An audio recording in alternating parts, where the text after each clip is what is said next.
अस्सलाम वालेकुम। स्टार्ट करते हैं new lesson plan. Class 9 subject biology, method student centred, chapter biodiversity. Topic है हमारे पास history of classification. Student learning outcomes हो जाएंगे। Number 1, know about history of classification, यानी बच्चे हिस्ट्री के बारे में क्लासिफिकेशन की हिस्ट्री के बारे में जान सकें। डिफाइन टू किंगडम क्लासिफिकेशन, कि टू किंगडम क्लासिफिकेशन थी क्या वो समझ सकें। डिफाइन फोर किंगडम क्लासिफिकेशन, फिर टू से जो है फोर पे आए तो वो क्या उसमें चेंजेस आए। Define about the work of the Aristotle and Carolus Linnaeus, इन दोनों के काम के बारे में बता सकें। अच्छा, इसके अलावा अगर आपको लगता है कि लेसन में कुछ ऐसा है जो हमें बच्चों को इस अंदाज में बताना चाहिए कि वो हमें बता सकें, तो आप उसको खुद से भी यहाँ स्टूडेंट लर्निंग आउटकम्स में ऐड कर सकती हैं। इंस्ट्रक्शन मटेरियल है text book, colour charts, black boards. अच्छा, इसके अलावा अगर आप अपने जो है वो चार्ट यूज़ करना चाहें तो वो आप यहाँ पे लिख सकते हैं। बायो लैब में आपको कुछ ऐसा मिल सकता है, कोई ऐसी समझें कोई भी चीज़ जो आप शो कर सकें तो आप वो भी यहाँ पे ऐड कर सकते हैं। अच्छा, मोटिवेशन जो है वो हमेशा सिंपल होनी चाहिए और ऐसी होनी चाहिए जिससे बच्चे जो हैं वो मानूस हों या पहले से जानते हों। तो बहुत ही बेसिक सा क्वेश्चन है, do you know about school building, के बच्चे स्कूल बिल्डिंग के बारे में क्या जानते हैं, तो ज़ाहिर है उनके दिमाग में आ जाएगा।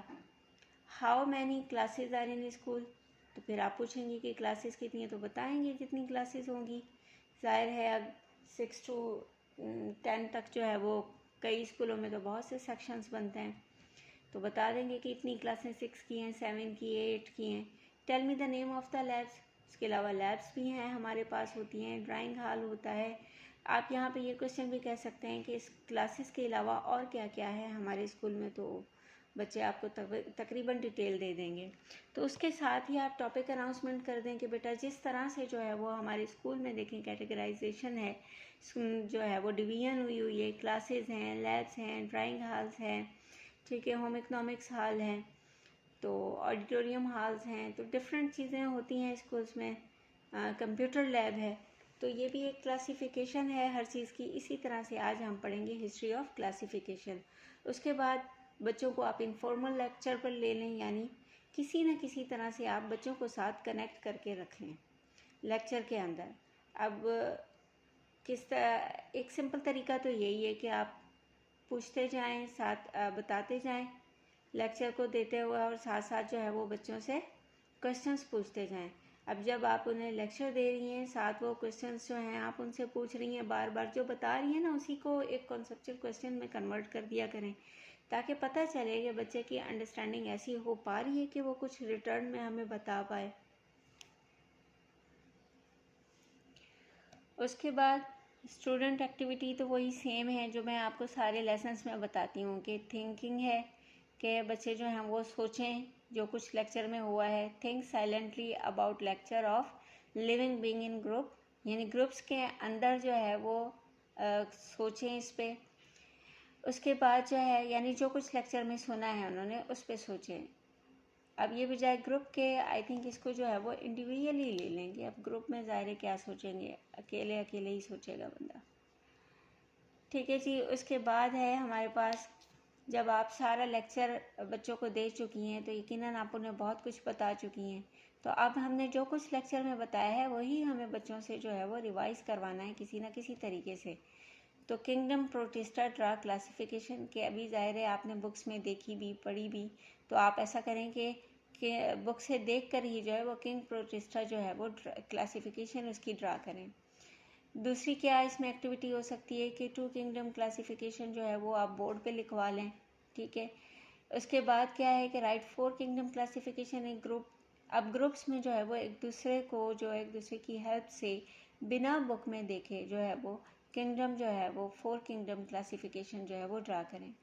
अच्छा, अब मैंने सोचा कि लेसन प्लान्स काफ़ी बोर हो जाएंगे, सेम सेम ही सब होंगे, तो हर लेसन प्लान में एक न्यू स्टूडेंट एक्टिविटी मैं आपको दूंगी।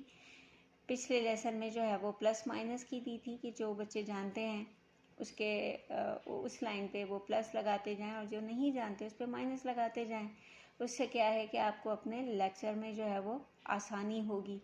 अब यहाँ मैंने जो है वो न्यू तो नहीं कह सकते इसको, लेकिन ये है कि बच्चों को जो कुछ हम बताते हैं, स्पेशल्स जो है वो स्पेशली ये जो इंग्लिश मीडियम के बच्चे होते हैं, कि जब हमने बता दिए, या सभी मीडियम के बच्चों के लिए कह सकते हैं कि हमने जो बता दिया अब बच्चों को लिखना भी तो आए। अच्छा, कुछ लोग कहते हैं कि नहीं जी, ये एक्टिविटी जो है वो सिर्फ तो वहाँ होनी चाहिए जहाँ पे जो है वो आप लैंग्वेज पढ़ा रहे हैं। लेकिन मेरा ख्याल है भले लैंग्वेज नहीं है, लेकिन बच्चे को बताना तो है ना, कि उसने जो पढ़ा है वो हमें बताए तो सही। तो इसके लिए उसकी एक्टिविटी होनी चाहिए कि उसको लिखना भी आए। अब आप इन एक्टिविटीज़ में से आप चाहें तो कोई स्किप भी कर दें, लाजमी नहीं है कि सब करवानी है। अच्छा, अब ये जो न्यू एक्टिविटी जो मैंने न्यू इसलिए कि मैंने आपको नहीं बताई, वरना तो न्यू नहीं है। इसमें क्या करना है कि आपने जो टॉपिक पढ़ाया आप उसको उसमें से कुछ कीवर्ड्स, कुछ ऐसे वर्ड्स कि जिन पे बच्चा जो है वो मजबूर हो जाए सोचने पे, वो वर्ड्स आपने बोर्ड पे लिख देने हैं और बच्चों को कहना है कि इनकी हेल्प से वो खुद से लिखने की कोशिश करें। अब यूँ समझ लें, इसको हम क्रिएटिव राइटिंग का ही नाम दे सकते हैं, लेकिन कैसे? Creative writing by keywords. तो मैं लिख देती हूँ यहाँ पे क्रिएटिव राइटिंग। क्रिएटिव इस तरह से कि बच्चे के खुद से अपनी मर्ज़ी से होगा, अपनी थिंकिंग से होगा। तो ये बहुत ज़रूरी है कि हम जो है वो बच्चों से लिखवाएं भी। तो इस एक्टिविटी के लिए आपको यकीनन 10 मिनट तो चाहिए, इसलिए जिस दिन आप इस किस्म की कोई एक्टिविटी करवाना चाहें तो आप बेशक ये वाली एक्टिविटीज़ जो हैं वो स्किप करवा दें। उसके बाद असेसमेंट जो है वो एज़ यूजुअल है, जो हमेशा मैं आपको बताती हूँ कि बच्चे बता दें कि जो कुछ उन्हें समझ में आया वर्बली खड़े होके। अच्छा, या उसमें आप बच्चों से लिखवा भी सकती हैं, लेकिन क्योंकि अगर हम यहाँ पे लिखने की एक्टिविटी करवा चुके हैं स्टूडेंट एक्टिविटी में, तो असेसमेंट में जो है वो वर्बल सुन लेना या छोटे छोटे सवाल पूछ लेना बेहतर रहेगा।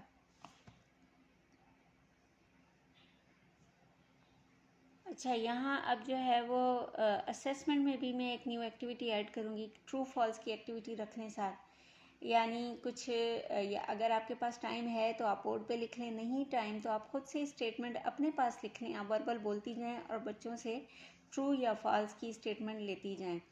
तो ये भी एक अच्छी असेसमेंट की एक्टिविटी होगी आपके लिए। और उसके बाद आपको जो लग रहा है कि स्टूडेंट्स में अब भी कमी रह गई है, उनके असेसमेंट के बाद आपको कुछ ना कुछ तो ज़ाहिर समझ में आएगा कि ये चीज़ें जो है ये टॉपिक कहाँ से बच्चों में अभी भी जो है वो क्लियर नहीं हुआ, तो आप उसको फीडबैक में बता दें। उसके बाद एज यूजुअल होमवर्क दे दें आप। MCQs हैं, शॉर्ट क्वेश्चन हैं, रीडिंग है।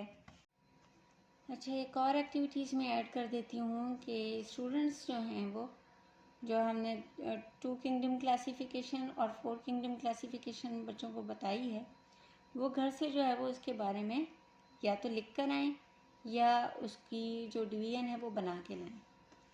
अल्लाह हाफिज़। इंशाल्लाह जो है वो नए लेसन के साथ फिर हाजिर होंगे।